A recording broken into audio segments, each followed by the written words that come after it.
What's going on, YouTube? We are back here today. We got a big episode. We're going to be talking NFL, college football, and I'm finally going to give my thoughts on what I think about the initial college football bracket. Jam-packed episode here today. If you're new here, this is the Fumble Pod. I am your host, Dalton Lee. And let's just jump right on into it. We're going to start off with NFL because tonight's Thursday Night Football. I would say big matchup, but it's kind of a lackluster one, really. Let's be honest here. We got the 2-6 Raiders traveling to Denver to play the 7-2 Broncos. Broncos are opening at 9.5-point favorites. I think that line is way too low. Okay, the way the Broncos have been playing, I understand they've been in some close games with some teams and then some really good teams, but this Broncos defense is phenomenal. They got the highest, I believe, it's either the highest or second highest fourth quarter margin by any other team in the league. They score a lot in the fourth quarter when it matters. The way this defense has been playing, the way the offense has been moving the ball, they got weapons. Bo Nix has been at times lackluster, but for the most part been pretty solid. Plus, this Raiders team is just no good. About the only good thing they got going for them on defense is the fact they have a guy named Max Crosby. He's phenomenal. Mad Max. This Raiders offense really has nothing going for them. They just traded away one of their better receiving options. I understand they got Brock Bowers. That guy is an animal. Had a great game last week. But you got Geno Smith playing quarterback. I like Ashton Genty. I like Brock Bowers. But that's really all you got going for you. The Raiders are probably going to put up some garbage time yards. But this Broncos team is phenomenal. This Broncos defense, phenomenal. Give me the Broncos. I got them winning by at least 10 points. I think they cover the spread easily. I'm going to say somewhere in the realm of like 35-14. I do not think it's going to be a close game at all. And then we move to our 1 o'clock games. The two I mainly want to talk about is, first one is going to be Ravens-Vikings. Now, both are coming off of a win last week. The Ravens are getting Lamar Jackson back. The Vikings, this will be J.J. McCarthy's third overall start after coming back from injury. He played last week, had a great fourth quarter. Coming in this one, right now Baltimore's favored 4.5, even though they're going to Minnesota. And my initial thoughts, okay.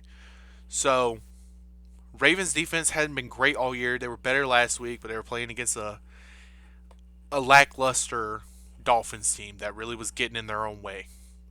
And the Ravens offense has been really good in terms of Lamar Jackson's played great. I think 14 touchdowns, 1 pick.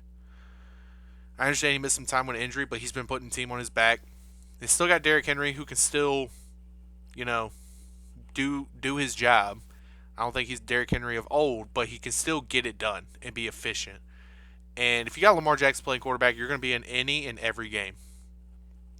Vikings defense has been solid for the most part.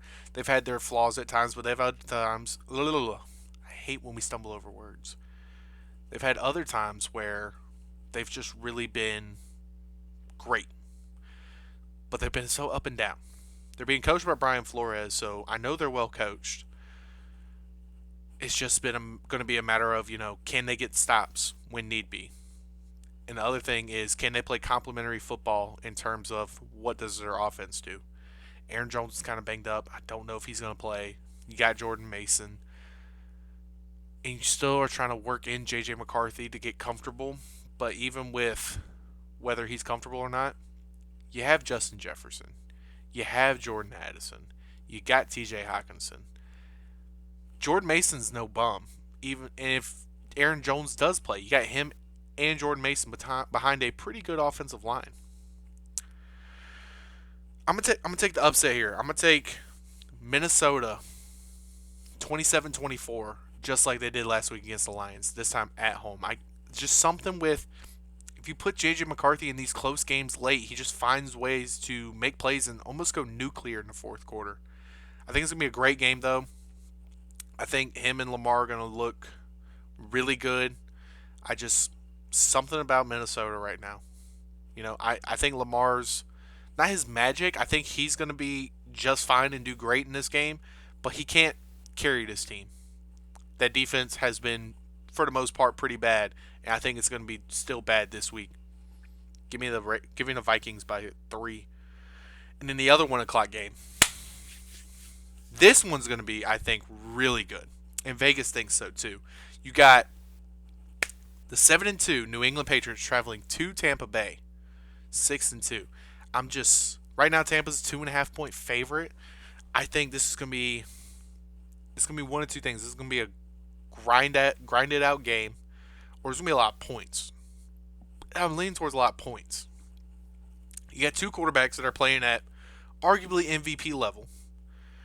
You got the 7-2 Patriots, which I don't think anybody really thought they were gonna be 7-2. I thought they would be good, not this good. And the way Drake May is playing with, I mean, can we be honest? He doesn't have great weapons. He's got an older Stephon Diggs. He's got Kayshon Boutte that can be up and down. Demario Douglas, who's been solid. He's got solid running game between Ramondre Stevenson if he plays, Travion Henderson, who had a decent week last week, and all around solid defense on the backside. But they've just found ways to win. Whether it's been they got to hang their hat on the defense or Drake May has to go out there and make plays. He's playing at a level that's reminding me of young Josh Allen. Being mobile in the pocket, making some insane throws just because of his arm talent. And it's just been exciting to watch. It's exciting to watch. It's starting to look like the Patriots have found their next quarterback for the next 10 to 12 years, at least. He's going to Tampa. Play against a defense that on paper looks really good, at times has been very lackluster, and a Buccaneers offense that's put up a lot of points despite the amount of injuries. I mean, Mike Evans isn't going to play. Chris Godwin, I never know if he's going to play this week or not. It's very up and down, but they got that rookie Emeka Buka, man. That guy's a dog. Bucky Irvin, I don't know if he's going to play or not. Rashad White is probably going to get the nod along with a plethora of other people. I think this is going to be a shootout. Honestly, it's going to be a matter of whose quarterback can make the final play to get their team to win. In my mind, I've seen this Bucs team for years now with Baker. I've seen what they can do in these moments, especially this year. I mean, you should almost be scared to give Baker the ball in a tied or 3-point game with a chance for a final drive. And I'm going to roll with it. I think Drake May's and that team's going to have a hell of a day. But Baker, man. I mean, I don't think he's going to be the favorite to win MVP. I don't know if he is going to win it, but he's been playing at MVP type level. I understand he's had the one stinker against the Lions, had a tough start to the game against the Eagles. I think at home, 1 o'clock, they're going to just be ready to fire off, and I think it's going to be a great game. Give me the Bucks. 38-35, man. I can't wait to watch that one. And I'm going to talk about this one briefly, only because, in theory, should be kind of an easy game. The Saints are traveling to Carolina, play the Panthers. Saints are 1-8. Panthers are 5-4. I believe this is the first game all year the Panthers have been favorited. And they're favored 5.5. And the Saints just they traded away Rashid Rice. Not Rashid Rice. I'm blanking on his name. Rashid Shaheed to the Seahawks, so he's not going to be there. The Saints team has not been very good. The defense is about the only thing that's been decent to keep them in games. Tyler Shuck, I believe, is going to start this week. Panthers coming off of a big win against the Packers. Bryce Young's only going to be healthier. They're going to be at home. I like the Panthers in this one. Rico Dowdle, I think, is going to run for 1,000,000 yards. Give me the Panthers in what I think is going to be a solid win. I'm going to say 27-13. I think they're going to be able to run the ball, have possession, just keep moving on next week. And then I think the best 4 o'clock game is the 6-2 Rams are traveling to Santa Clara to play the 6-3 49ers. I believe I think Brock Purdy's back. Puka Nakua's back for the Rams. I think this is going to be a really good clash of titans in the NFC West. I feel like every time these two teams play, it's always a great game. Comes down to final possession. and it's in San Francisco, but I know the Rams fans travel very well, and this isn't that far. Right now, the Rams are favored 4.5. The way that defense has been playing, Matthew Stafford's actually been playing really good this year. They got a good run game, and it helps when you got guys like Puka Nacua and Devontae Adams both on the outside that can make plays. And with the 49ers, I just their offense has been efficient, and the defense has been surprisingly good for how many injuries they're dealing with. They're probably the second most injured team in the league, and they're at home. But Purdy's coming back from injury. I just, I just trust the Rams. Sean McVay, Matthew Stafford have been great since they've been together. This Rams defense, I think, is going to impose their will on a 49ers offensive line that I think is kind of overrated. Outside of Trent Williams, I don't think they're that good. I'm taking the Rams on this one. I think they're going to win 27-21. I think it's going to be kind of close, but we're going to feel like the Rams were in control for majority of this game. Next, we're moving to the 5-3 Pittsburgh Steelers traveling to LA to play the 6-3 Chargers. Last time we saw the Chargers was on Thursday Night Football, and they handled business against the Vikings. What was that last? Yeah, that was the last time we seen them because they were on bye last week. And I think that's just momentum built. The Steelers defense, I understand they had a great week last week against Daniel Jones, able to stop the run, but this isn't Daniel Jones they're playing against. They are playing against Justin Herbert, who has been pretty good this year. He's still got Ladd McConkey, Quentin Johnson. He's got a good offensive line. I know Joe Alt is going to be out the rest of the year, and that Chargers defense has been pretty good. Chargers favor 2.5. I like them with those odds. I think they're going to cover that spread. I think they're going to win 28-24 at home, get a big win. Got to stay in that race for the division with the Broncos. I would say the Chiefs. Chiefs are only 5-4. The Chiefs, I think, are on bye this week. So, yeah, I'm taking Chargers there. And then we're getting to our Monday Night Football matchup. We got the 6-2 Eagles taking on the 5-2-1 Packers in Green Bay. Packers coming off of a very shocking and very bad loss. I would say bad. I was ecstatic about it, but bad loss to the Panthers at home in a game where couldn't really get a great running game going. Jordan Love didn't look all that great. You lost Tucker Kraft for the season in that game. And your defense played pretty good for the most part, outside of stopping the run, which is going to be very concerning because the Eagles, at their core, at their best, run the ball very well. And when they run the ball very well, everything else is just going well for them. They're going to have a great passing game going. That defense is going to be well rested and ready to fire off the ball. Right now, Green Bay's favored 1.5, and I like the Eagles cover that spread and win. I just think they have the better team. They have more playmakers available that we trust between AJ Brown, who has been active, healthy, ready to play. Saquon Barkley, who was banged up a little bit, he's been active at practice, ready to play. Still got Devontae Smith, still got Dallas Goedert, and that defense that's only going to get better. Yeah, they had their growing pains to start the year. I think this is going to be a game where they make a statement and play really well. Give me the Eagles 24-16. I just it's hard to bet against this Eagles team just based on how they're built at their core. The DNA is to be tough, run the ball, and they just have so many options. Whether it is again AJ Brown, Devontae Smith, Saquon Barkley, Jalen Hurts, both throwing and passing, or not throwing and running, and Dallas Goedert. It's so hard to defend. I think the only time you can defend them is when they get in their own way. They're able to just follow their blueprint and move along. They're going to be just fine. They're going to take care of business against the Packers. That's all I got for NFL. And now we're going to transition over to college football.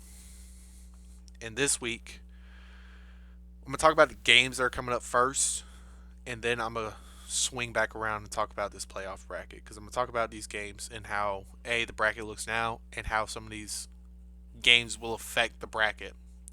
So in our 1 o'clock window, or not 1 o'clock, noon kickoff. We have number 7 BYU traveling to number 8 Texas Tech. Right now, Texas Tech is favored 10.5, which is kind of shocking because BYU is undefeated, but they're one of those undefeated teams that has had to have played in a lot of close games.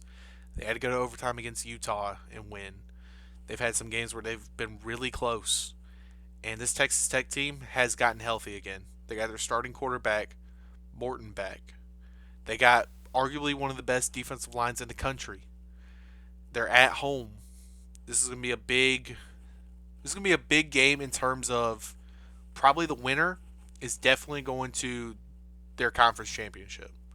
If Texas Tech wants to go to their conference championship, they got to win this game. Because BYU, from based off of how the rest of their conference is looking in the Big 12, BYU can probably afford to lose this game, win out, and get in. Whereas Texas Tech can't lose this game. They already got one loss in conference. They can't take another one right now. And just off of what I've seen on film from BYU compared to Texas Tech, even though they had not the ugly loss per se, but they had a close loss to Arizona State. This Texas Tech team is very good, especially when healthy. Very good. They run the ball well. They have a great defense. Give me Texas Tech. I got them winning. I think they're going to win probably by about 10 or more. I'm going to take them like 34-24. I think BYU is going to finally run into that brick wall that gives them a wake-up call. And maybe they get them ready for the rest of the season. And I do probably see these two teams playing each other again in their conference championship for potential playoff spots.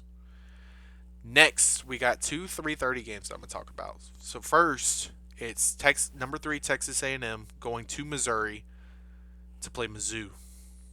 Right now, A&M is only a 6.5-point favorite, which I'm surprised at just because of how dominant A&M has looked on offense and defense.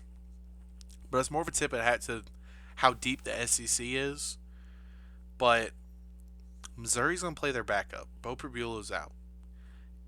A&M has a potential Heisman quarterback in Marcel Reed, who has been phenomenal this year. Running the ball, throwing the ball. He's getting the ball out quick and on time to his weapons. And it's leading them to being able to play in multiple different styles, whether it's grind out games where you just got to keep it close, just let your defense get a breather and keep the ball away from your opponent, or in shootouts. We've seen them do it in both. They were in a shootout with Notre Dame. They've been in close grind out games with several other teams. And even in games where it looked like they're going to be a grind out, they turn into blowouts. This team is arguably, in my opinion, outside of Ohio State, they both remind me of that Michigan team that we saw two years ago now, 3 years ago now, with Jim Harbaugh, that were just close, grind you out, wear you down, and then just explode on you in the fourth quarter. And I think they're going to be able to do that with Missouri. So it wouldn't shock me if Missouri keeps it close for a bit, and then A&M is just able to just punch through and just blow them out the back half of the game. So I am going to take A&M to win this game. I like them in a 35-24 type game. I think it'll be close, and then they'll just kind of break through in the end and put it away for good. And yeah, I think they're going to be 9-0, getting ready to finish off their last 2 games and probably almost, I'm not going to say walk in just because of the next couple games they have, but have very good odds to go to their conference championship and possibly be the favorite.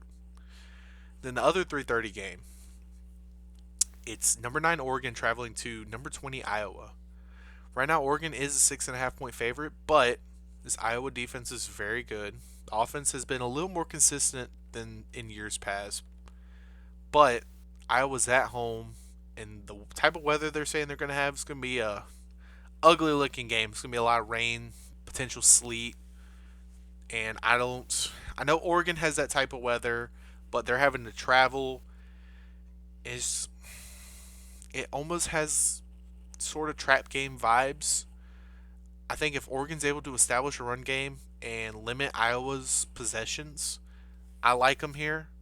I think they do go in to Iowa and get a win, but I'm looking for it to be probably close, like a 24 13, 24-16 type game where, yeah, Oregon's going to win, but there are going to be times where we're like, ugh, this is kind of closer than we thought, kind of ugly. But I do just think Oregon's more talented. They got the better coaching.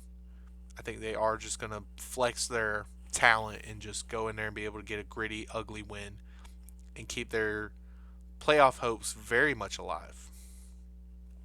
And then we're going to a game that at 7:30 that I thought was going to be a whole lot better, but now with how the season's gone, probably not. You got 5-3 unranked LSU traveling to number 4 Alabama, who's 7-1. Right now, Bama's a 9.5 point favorite. This is going to be LSU's first game without their head coach Brian Kelly, who has since been relieved of his coaching duties. And I like the LSU defense. The offense has been very lackluster, and Alabama is, like I said on Monday, one of the hottest teams in college football. The run game still hasn't been great, but it's been serviceable. Ty Simpson has been phenomenal. They probably have one of the top two best passing offenses in college football. And I think at home they're going to be able to flex that. I think they're going to do something similar to how A&M did and kind of blow them out. I can see this getting real ugly. I'm thinking like 38-21. Like, it's just going to be real ugly for LSU. And this is going to kind of put the nail in the coffin in terms of having to take a big swing on another coach that has been more sustainable in the SEC. Alabama, this is just going to keep them on pace to get to that SEC championship and put them well within a very good playoff spot. I mean, there's a reason they're number 4 in the country. And that's what I got for picks. Now let's go look at the bracket that came out Tuesday night, 8 o'clock. So, this is the second year we've had a 12-team playoff, and they've already made some changes. Last year, if you won in your conference championship, they basically gave you a first-round bye unless you were the 5th seed, which then you were guaranteed a spot. Not the 5th seed. You were guaranteed a spot, but you had to go on the road. That was Clemson last year, right? Yeah, Clemson had to go to Texas.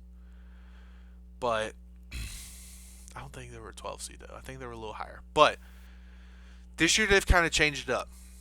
If you win your conference championship, you're guaranteed a spot, but it doesn't necessarily mean you're going to be a top 4 team that gets a bye, or it doesn't necessarily mean that you're going to host a playoff game. It just means you're in. And I think I like that better because there were a couple teams last year that had first-round byes that I don't think should have, a.k.a. Boise State. Boise State was very good, had a great season. They did not deserve a first-round bye over other teams like, at the time, Notre Dame, Penn State, hell, Texas. But they've changed that rule, so now it's just strictly, if you win your conference, you're in. After those 5, it's best bids. So, this is what came out. We're going to go from 12 up to 1. So right now, number 12 spot would go to Memphis. Number 11 would go to Virginia. Number 10 goes to Notre Dame. Number 9 is Oregon. Number 8 is Texas Tech. Number 7 is BYU. Number 6 is Ole Miss. Number 5 is Georgia. Number 4 is Bama. Number 3 is Texas A&M. Number 2 is Indiana. And number 1 is Ohio State. And I think just on the outside of this bracket was teams like Texas. I think it was, I don't have the full top 25. I could probably pull that up. I know Texas was right on the outside. There were a couple other notable teams. I will say the SEC and Big Ten both got high praises based off of where they're at. So, yeah, Texas is right on the outside. Oklahoma's right on the outside. Utah, Louisville, Vanderbilt, and Georgia Tech are probably your most notable ones that are just right there on the outside, kind of trying to creep back in. And my initial thoughts on the bracket, I think they got the top 4 right, for sure. I mean, Ohio State and Indiana are the 2 best teams, arguably, in the country. and they both play in the Big Ten. So realistically, if things keep going the way they're going, they'll play each other in a conference championship. Winner's probably a number one seed. Losers probably two, at worst three seed. And with A&M and Alabama, I would say they probably are the two better teams, probably the two best teams in the SEC. A&M undefeated. Bama's got the one loss, but they got some of the better wins, especially beating Georgia in Athens. And then from there, I think some of the seeding is going to change, but for the most part, I do think the the rest of the teams make sense. The only thing, and I'm a big ACC guy, but I know they're always guaranteed a spot, but you almost hate to see Virginia in this. And I'm not saying I would swap them out for a different ACC team because I would still say Virginia is one of the better ACC teams, but it's just the fact of you don't have to be top 12 to get in.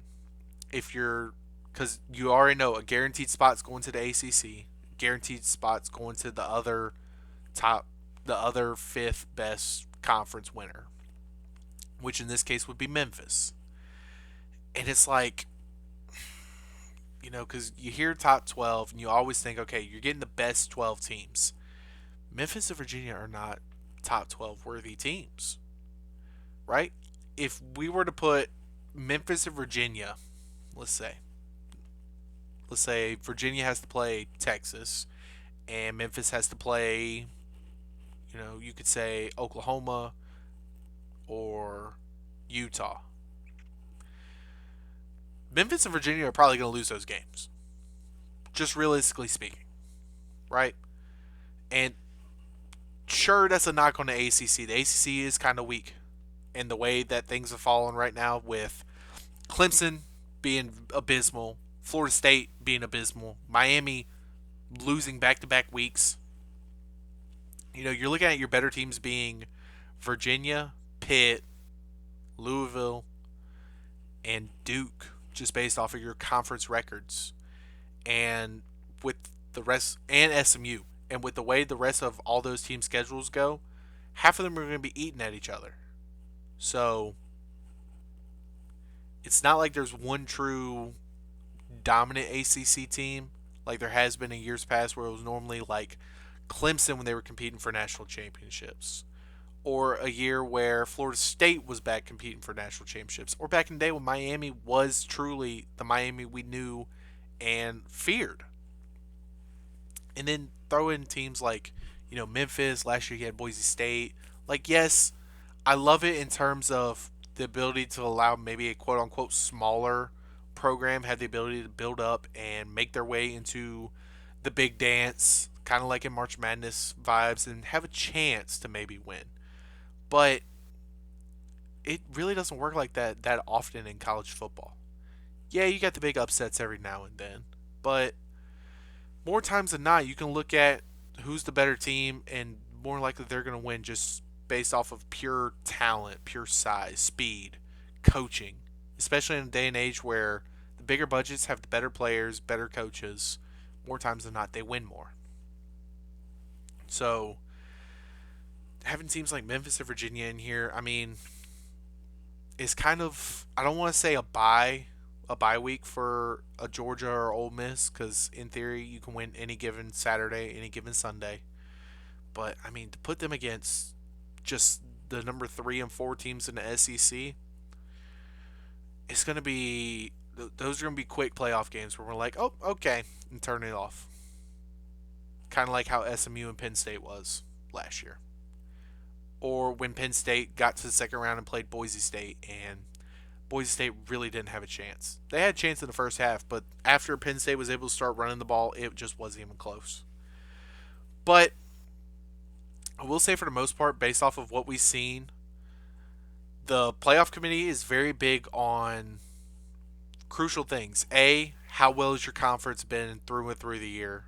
And B, what's your record? I don't know if they're truly taking in resumes that serious as of right now, because Ohio State, yes, they're undefeated. Yes, they have looked like the most dominant team, but I mean, is Washington. I mean, Washington's good, but are they that good per se? And the same can be said with Indiana. Indiana's best win right now is Oregon, which Oregon is the number 9 team in the country as of today. But it's not like teams like Alabama and A&M where they're playing. Alabama's beaten 4 straight ranked teams, both at home and on the road. A&M's had to play a couple ranked teams. They're gonna have to finish the season playing a couple more ranked teams. I mean, same can be said for Georgia and Ole Miss. They've ran a bigger gauntlet than say BYU. BYU's toughest games have been Utah and then Texas Tech this weekend. Same with Texas Tech. I mean, they lost to Arizona State, who might barely be ranked right now. They haven't been the Arizona State team that we knew last year. But they're taking resume into some extent because you can look at Notre Dame. Notre Dame, their most notable wins are USC and it's USC, but their biggest losses have been, or their only losses have been Miami and A&M. Granted, one of them is top 3 team in the country. The other one, Miami, is still ranked. But the thing with Notre Dame is, outside of USC, they haven't really played another great team and won. So it's just, yeah, I see them being the 10 seed. But if you're a fan of a team that isn't necessarily in the top, I would say 5 or 6, you got to finish the season in the top 10. Because it's not where, oh, if we're top 12, we're in. You got to be top 10. Those are probably the only safe spots because you already know at this point 11 and 12 are going to the winner of the 2 lesser conferences, aka the ACC and I don't even know what conference Memphis is in. Is that the AAC? So, all in all, I do think for where we're at right now in the season, they got the brackets right. I do see some changes coming, mainly between where Texas Tech and BYU are at. I think they could easily flip, and BYU would drop a little bit. They would probably drop to maybe that 10 spot. Notre Dame would slide up to 9. Oregon would slide up to 8. Texas Tech would probably go to 7. But that this is the fun part of the year where now we're starting to look at, okay, how is the bracket going to change based off of who wins this week and who loses, and they're on, you know, and this is actually helpful for teams that are in the tougher conferences like the SEC, because you look at Texas right now, right? Texas is actually starting to play some of their better ball, and their only 2 losses right now are to a Florida team that, yeah, has been great, but they have a really good defense, and the number 1 team in the country, Ohio State, where they only lost by 6 points in Ohio State with Arch Manning's first true start as the full-time starter. So now looking at the rest of their schedule, they have to play Georgia and A&M, and in the middle of it, I believe they have Arkansas. So realistically, there's a world where if they beat either Georgia or A&M and handle business against Arkansas, they probably sneak into this playoff just because they can show the resume and be like, look, our only 2 of our 3 major losses have been against top 5 opponents. It's going to be hard to dispute that, especially then if they turn around and can say, and we turn around and beat a top 5 team. It would be very hard and probably very shocking to see them keep Texas out of the playoff if they beat either Georgia or A&M. And you can call it SEC bias, and it partially might be, but we do have to acknowledge that the upper tier of the SEC is really damn good, and it's gonna be hard to keep out more than 4 teams. I mean, right now they got what? They got 1, 2, 3. They got 4 right now. It wouldn't shock me if by the time we get to the actual bracket, if it is 4, possibly 5, possibly 5. But again, it's gonna depend on how the rest of the season goes. But I'm always excited to talk brackets. I'm always excited to speculate and throw my 2 cents out there, and that's what I got right now. I told you this is gonna be a jam-packed episode. We covered NFL, college, the whole nine. If you're new here, subscribe, hit the notifications, let you know when we're posting content. If you've been around for a minute, like, leave a comment, share with a friend if you think they would enjoy this. Been trying to build up a community. I'd love to have a community that interacts and talks with one another, just so I can also jump in. We can all engage in a big conversation, if you will. But until next time, deuces.